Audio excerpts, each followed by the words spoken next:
శుభకార్యాలకు పూజార్ల కోసం వెతుకుతున్నారా? పూజారీస్.com లో అతి తక్కువ ధరలకే పూజార్లను ముందే బుక్ చేసుకోండి. వెంటనే కాల్ చేయండి. నమస్కారం గురుజీ. శ్రీమాత్రే. గురుగారు, క్రితం వీడియోలో నేను అడిగాను, బట్ సమయం సరిపోక మళ్ళీ ఇప్పుడు అడుగుతున్నాను. ఏంటంటే చాలామంది పాపం ఎవరికో ఇబ్బందులు ఉన్నాయని డబ్బులు సపోర్ట్ చేస్తూ ఉంటారు, కానీ వీళ్ళకి అవసరమైనప్పుడు వాళ్ళు తిరిగి ఇవ్వడం జరగదు. వడ్డీల సంగతి పక్కన పెట్టండి, అసలు కూడా రాదు. మరి అలాంటి వాళ్ళకి డబ్బులు వసూలు చేయాలంటే ఏమైనా రెమెడీస్ ఉంటాయంటారా? శ్రీ గురుభ్యో నమః. శ్రీమాత్రే నమః. నేనైతే అసలు డబ్బులు ఇవ్వద్దనే చెప్తా. డబ్బుతో ఎప్పుడు వ్యాపారం చేయకండి, వడ్డీ వ్యాపారం అసలు చేయకండి. నేను జాతక ప్రకారం చూసి చెప్తున్నాను, ఎవరైనా సరే వడ్డీ వ్యాపారం చేసి ఆ క్షణానికి వాళ్ళు సంతోషంగా ఉండొచ్చేమో, కానీ ఆ ఏడ్చుకుంటూ వాళ్ళు డబ్బులు ఇస్తారు కదా, ఆ దెబ్బ మీకు ఎప్పుడు కొడుతుంది తెలుసా? కరెక్ట్గా 10 ఏళ్ల తర్వాత కొడుతుంది. భయంకరంగా కొడుతుంది. హాస్పిటల్ బిల్లు కట్టడము లేకపోతే ఏదో ఒకటి జరుగుతుంది. పెట్టుకోవద్దు. నాకు తెలిసిన ఒక శాస్త్ర పండితుడే ఉన్నాడు, మంచి పండితుడు. ఆయన గురుకులం రన్ చేస్తారు.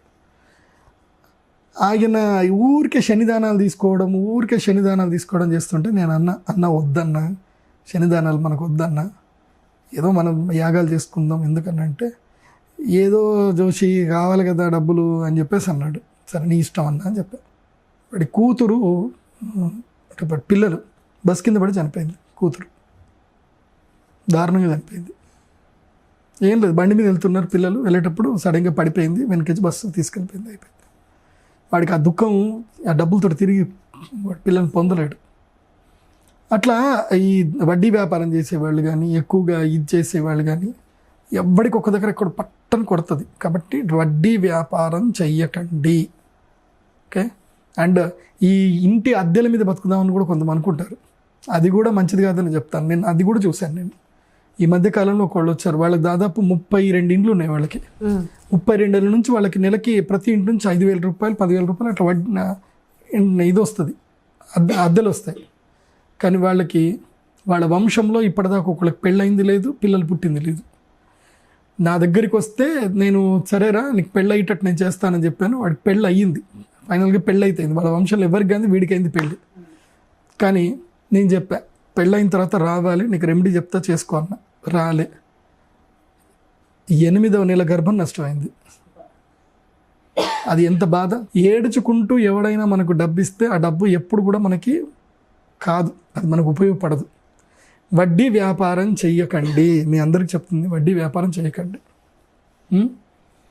సరే, ఒకవేళ జీవన ఉపాధి అవుతుంది, దానికి తగ్గట్టుగా మీరు పరిహారాలు కూడా చేసుకోండి. అది కూడా చెప్తాను. ఒకవేళ తప్పదు చేయాల్సి వస్తేనా, ఒకవేళ వడ్డీ వ్యాపారం చేసుకోవాల్సి వస్తే ఏం చేయాలి అంటే, మీకు వచ్చిన వడ్డీ డబ్బుల్లో కొన్ని డబ్బులు తీసి పక్కన పెట్టండి, బ్లాంకెట్స్ కొనండి, పేదవాళ్ళకి బ్లాంకెట్స్ పంచండి.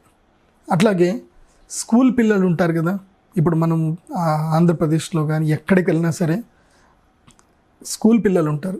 కొంతమంది స్కూల్ పిల్లలు చెప్పులు వేసుకొని స్కూల్కి వెళ్తూ ఉంటారు, షూస్ కూడా ఉంటాయి వాళ్ళకి. కొంతమంది చెప్పులు కూడా లేకుండా వెళ్తూ ఉంటారు. అలాంటి వాళ్ళకి ఏం చేయాలంటే చెప్పులు కొనివ్వండి. ఎవరికైనా స్కూల్ పిల్లలకు కానీ ఎవరికైనా బట్టలు లేవు, వాళ్ళకి బట్టలు కొనివ్వండి. భోజనం పెట్టండి, ఎవరికైనా కడుపు నిండా భోజనం పెట్టండి. డబ్బులు ఎవరికి ఇవ్వద్దు, భోజనం పెట్టండి. ఇలాంటివి రెమెడీస్ చేస్తూ పోవాలి. అప్పుడు ఏమవుతుందంటే నీ వడ్డీ డబ్బుల్లో శాతము శనిగ్రహం తీసుకుంటాడు. శని ఎక్కడ ఉంటాడు అంటే ఈ దుఃఖజీవుల మీద ఉంటాడు, కష్టజీవుల మీద ఉంటాడు. ఒక రైతు ఉన్నాడు, బాగా కష్టపడుతున్నాడు. ఆ రైతు, నువ్వు ప్రేమగా వెళ్ళి ఒక మంచి పంచ తీసుకొని వెళ్ళి ఆ రైతు కొత్త పంచ అక్కడ ఇచ్చావనుకో, ఖుష్, బాగుండు నాన్న అంట. ఒక రైతు కూలి ఉంది, ఆమె మంచి ఒక 9 గజాల చీర పోయి ఇచ్చేసి రండి, ఖుష్, సంతోషం. నీకు డబ్బులు కొంచెం పోతాయేమో, కానీ వాళ్ళు ఇచ్చే బ్లెస్సింగ్స్ ఈ నెగిటివ్ నుంచి వాళ్ళు కాపాడుతాయి. నీకు గుర్తుపెట్టుకోండి. అసలు నన్ను అడిగితే అంటే వీళ్ళనే కాదు, ప్రతి ఒక్కళ్ళు కూడా వాళ్ళకి వచ్చే ఆదాయంలో 10% ఇలాంటి వాటి మీద ఉపయోగిస్తే అందరూ బాగుంటారు. అట్లాగని చెప్పి ఎక్కడో దానాలు చేయకండి, ఎవడికో ఇవ్వకండి, ఒక వ్యక్తికి ఇవ్వకండి, మీకు మీరు కానీ పోయి ఇవ్వండి. దశమ భాగాలు ఇవ్వకండి. దాని దశమ భాగాలు అని చెప్పి దశమ భాగాలు ఇవ్వకండి ఎక్కడ పడితే అక్కడ. అవును, ఫౌండేషన్స్కి వాటికి వీటికి డొనేట్ చేయడం ఇలాంటివి చేస్తున్నారు కదా. మన కంటికి కష్టం ఉన్న వాళ్ళు కనబడినప్పుడు ఇవ్వాలి. మన కంటి ముందే కనబడతా ఉన్నారు కదా కష్టపడేటోళ్ళు, వాళ్ళకి ఇస్తే ఏం పోతుంది చెప్పు? వాళ్ళకి ఇవ్వాలి. ఫస్ట్ జీవితంలో ఎప్పుడైనా మనకి ఏదైనా సంపాదన వస్తే అది ఇవ్వాలి. సరే, ఇప్పుడు మనం ఏంటంటే మీరు అడిగింది ఏంది, డబ్బులు తిరిగి రాకపోతే ఏం చేయాలి? అది మీ దగ్గర ధర్మం ఉంటేనే చెయ్యండి, మీ న్యాయం ఉంటేనే చెయ్యండి. ఓకే, దీనికి ఒక రెమెడీ ఉంటుంది. ఒకటి గుర్తుపెట్టుకోండి, మనకి ప్రకృతి మనకి ఎప్పుడు కూడా మనకి సహకరిస్తూనే ఉంటుంది. ఏదో ఒక రూపంలో ప్రకృతి మనకి హెల్ప్ చేస్తూనే ఉంటుంది. మనం ఎంత ప్రకృతిని నాశనం చేసినా ఆ ప్రకృతి మనకు సాయం చేస్తూ ఉంటుంది. దీనికి అథర్వణ వేదములో తంత్రగ్రంథంలో కొన్ని రెమెడీస్ చెప్పారు. అంటే మన డబ్బుని, అంటే మనకు సంబంధించిన ఇష్టమైన వ్యక్తులు కానీ మన డబ్బులు కానీ ఏవైనా కోల్పోతే, ఎవరైనా తీసుకెళ్ళిపోతే తిరిగి రప్పించుకోవడానికి మనము శక్తి ఉపాసన చేయాలి. శక్తి ఉపాసనలో దానికి కార్తవీర్యార్జునుడు అని ఒక మహానుభావుడు ఉన్నాడు. ఆయన పేరు తలుచుకుంటే తిరిగి దొరుకుతాయని చెప్పి శాస్త్రంలో ఉంది, బ్రహ్మాండ పురాణంలో ఉంది. కార్తవీర్యార్జునో నామ రాజాబాహు సహస్రవాన్ యస్య స్మరణ మాత్రేణ గతం నష్టంచ లభ్యతాం. ఈ శ్లోకం మీరు రికార్డ్ చేసుకొని, ఇది మళ్ళీ రిపీట్గా మళ్ళీ విని రికార్డ్ చేసుకోండి, స్క్రీన్ రికార్డ్ చేసుకుని పర్వాలేదు. ఓం కార్తవీర్యార్జునో నామ రాజాబాహు సహస్రవాన్ యస్య స్మరణ మాత్రేణ గతం నష్టంచ లభ్యతాం. ఈ శ్లోకాన్ని చక్కగా రోజు ఒక 108 సార్లు ధ్యానం చేసుకొని చదువుకుంటే మంచిది. ఇది చేస్తూనే ఇంకొక మహాద్భుతమైన రెమెడీ ఉంటుంది.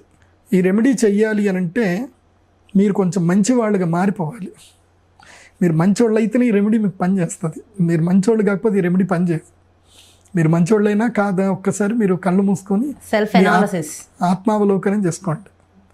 ఎందుకోసమంటే దీనికి తంత్రశాస్త్రం ఏం చెప్తుందంటే శమీ వృక్ష ప్రతిష్టాపన అని చెప్తుంది. అంటే ఒక వ్యక్తి తన జీవితంలో 108 శమీ వృక్షాలు పెట్టాలి, జమ్మి చెట్లు పెట్టాలి, 108 జమ్మి చెట్లు పెట్టాలి. సో ఒక 108 జమ్మి చెట్లు పెట్టండి. ఇది అవుతుందా?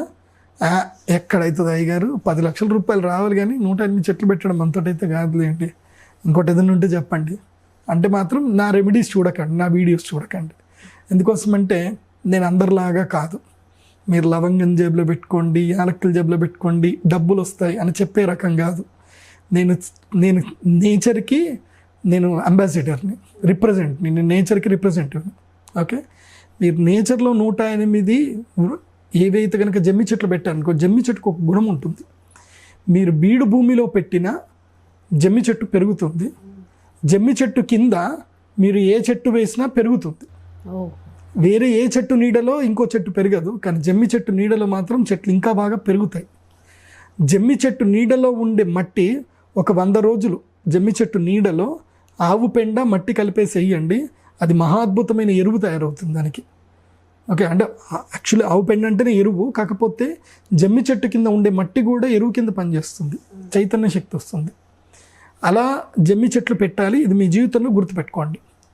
ఇంకొక రెమెడీ ఏమిటంటే కనుక, ఒకవేళ మీరు చెట్లు పెట్టలేకపోతున్నారు, బద్దకస్తులు అనుకుంటే కనీసము చెట్లు పెట్టే వాళ్ళకైనా సహాయం చేయండి. ఓకే, తర్వాత ఒక నల్లటి బట్ట తీసుకోండి, ఒక నల్లటి జాకెట్ పీస్ 2x2 ఉంటుంది జాకెట్ పీస్ తీసుకొని పరవండి. పరిచి దక్షిణ అభిముఖంగా కూర్చోవాలి, అంటే దక్షిణం వైపు ముఖం చేసి కూర్చోవాలి. కూర్చొని కొబ్బరికాయ చేతిలో పట్టుకోవాలి. మీ సంకల్పం ఏంటి, మీకు ఎవరు డబ్బులు తీసుకున్నారు, ఏం కథ అని చెప్పి ఆ కొబ్బరికాయ చేతిలో పెట్టుకుని, అంటే నిండు కొబ్బరికాయ, పీచు తీయండి, కొబ్బరికాయ చేతిలో పెట్టుకొని దండం పెట్టుకొని ఆ కొబ్బరికాయని అక్కడ పెట్టాలి. పెట్టి ఉలువలు ఉంటాయి, నల్ల ఉలువలు తీసుకోవాలి. ఉలువలు తీసుకొని చేతిలో పెట్టుకొని వాడి పేరు చెప్తూ ఆ కొబ్బరికాయ మీద వేయాలి. ఎవరైతే మీకు డబ్బులు తీసుకొని తిరిగి ఇవ్వట్లేదు వాళ్ళ పేరు చెప్తూ ఆ నల్ల ఉలువలు కొబ్బరికాయ మీద వేయాలి. వేసి అట్లాగే కుంకుమ, పసుపు కుంకుమ 2 చేతిలో పట్టుకొని వేయాలి. పసుపు కుంకుమ 2 చేతులు కూడా వేయాలి.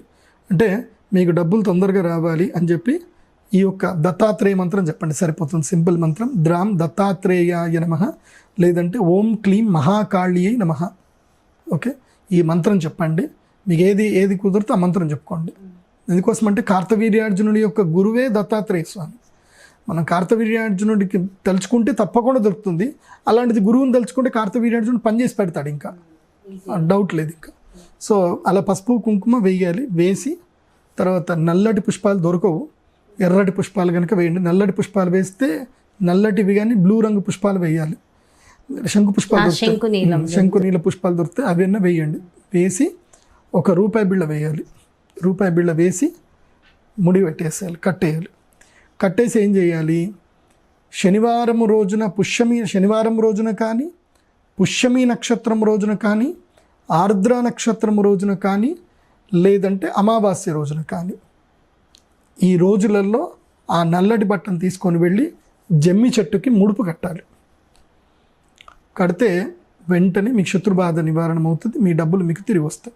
చాలా మంచి రెమెడీ అండ్ నిజాయితీ అనేది చాలా ముఖ్యం ఈ రెమెడీ చేయాలి అంటే. చాలా చక్కగా వివరించారు గురుగారు. Thank you so much. నమస్కారం. శ్రీమాత.